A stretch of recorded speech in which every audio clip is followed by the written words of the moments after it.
everything you believed about your smartwatch was a lie. You think it tracks your health, helps your routine, gives you freedom, but what if it's been guiding you, shaping you, controlling you from your wrist? Apple didn't just build a watch, they built a system, a perfectly designed psychological trap that makes you think you're choosing while it's choosing for you. And here's the scary part. Even when you switch brands, the game continues. Because this isn't a battle between Apple Watch and other smartwatches.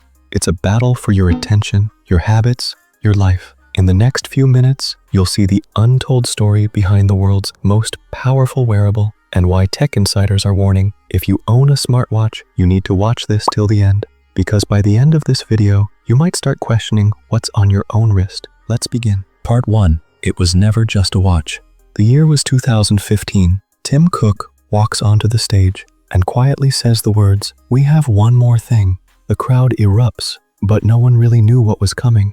Apple was famous for reinventing things. Phones, computers, music players. But this was different. This wasn't just about screens and processors. This was about the body, a device that sits on your wrist, always touching your skin, reading your heart rate, tracking your sleep, logging your every movement. Most people thought it was a smartwatch, but Apple never called it that. They called it the most personal device we've ever made. And that was the clue. This wasn't just a new product, it was a new strategy. Apple wasn't entering the watch market, they were entering you. Because, think about it, you can leave your phone at home, you can forget your AirPods, you can even turn off your MacBook, but a device strapped to your body, always buzzing, tapping, reminding you to stand up, celebrating when you breathe, silently judging when you don't. This isn't tech anymore, it's psychology. Part 2. Smartwatch Revolution. The others fight back. Apple had lit a fire. Now, the rest of the world was watching and reacting.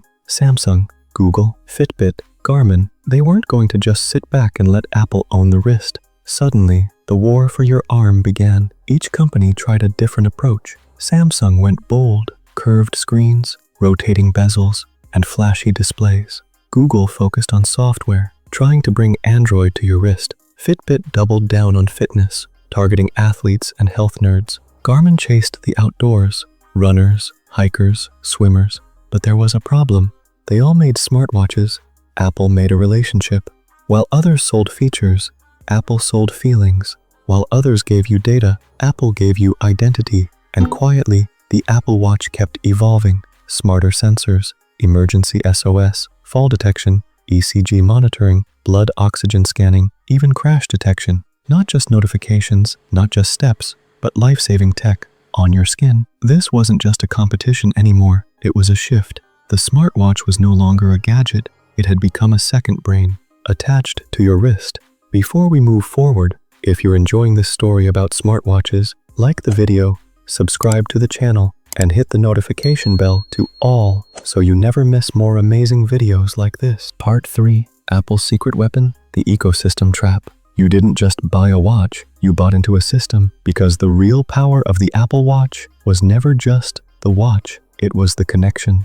It talks to your iPhone, it unlocks your MacBook, it syncs with your AirPods, it completes your iCloud, it even pings your lost phone when it slips under the couch, and it works perfectly because it was designed to. That's Apple's secret weapon, not just hardware, not just software, but both, tightly integrated. No Android watch can offer that. Not because they don't want to, but because they can't. Different companies, different goals, different systems. But Apple, one company, one vision, every device speaks the same language. And slowly, without even realizing it, you get locked in. You start using iMessage, then you love AirDrop, you get used to FaceTime, and suddenly, switching feels impossible. You didn't just buy a watch, you entered the ecosystem. And the door doesn't swing both ways. Other smartwatches give you freedom, Apple gives you control, but in a way that feels like love. Part 4. The health game. Truth about accuracy and privacy. You thought your smartwatch was helping you, but what if I told you it's also watching you? That heartbeat it tracks every morning, the blood oxygen it measures at night, the irregular rhythm it silently flags. They tell you it's for your health, but is that the whole truth? Behind every health alert is a sensor, behind every sensor is an algorithm, and behind that algorithm is a company. Apple, Samsung, Google, they all promise privacy. They all say your data is safe. But where does that data go? Who owns it? And what happens when your body itself becomes the product? accuracy is only half the story. Yes, Apple Watch has industry-leading sensors. Its ECG can detect signs of atrial fibrillation. It can call emergency services if you fall. But did you know some experts question its accuracy for people with darker skin tones? That certain readings can be inconsistent depending on how you wear it? And more importantly, did you ever agree to share your heart data? Buried in the terms and conditions, there's a silent contract. You wear it, you trust it, but do you control it?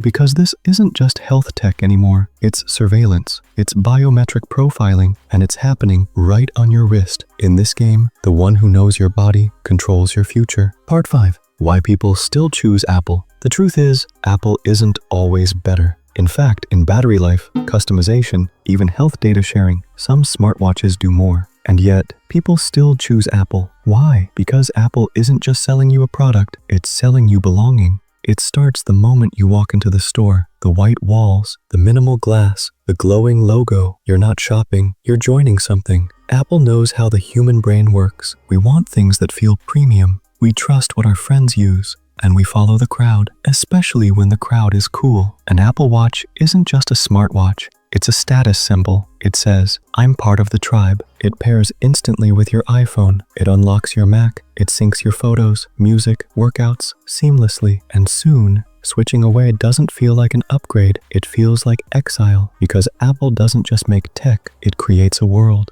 And the more time you spend in that world, the harder it is to leave, even if there's something better waiting outside. The truth is, Apple didn't win because it built the best smartwatch. It won because it understood you. In a world full of noise, Apple gave you something simple, a watch that just worked, and then it made it personal. It knew when you moved, when you fell, when your heart skipped a beat. It didn't just track your health, it watched over you, quietly, faithfully, always there. And now, Apple's next move, a watch that could predict disease, prevent a heart attack, detect loneliness. This is no longer about features, it's about you. Because in the end, Apple's most powerful product wasn't the watch, it was your trust. And that was the story of the smartwatch that's now sitting on your wrist. Now tell us in the comments, which smartwatch do you use? Apple or something else? If this video gave you a new perspective, like the video, subscribe to the channel, press the notification bell to all so you don't miss more videos like this. And don't forget to share this video with a friend who uses a smartwatch too. Want to discover 5 new iOS 26 features? Tap the video now showing on your screen. Thanks for watching this story. See you in the next one.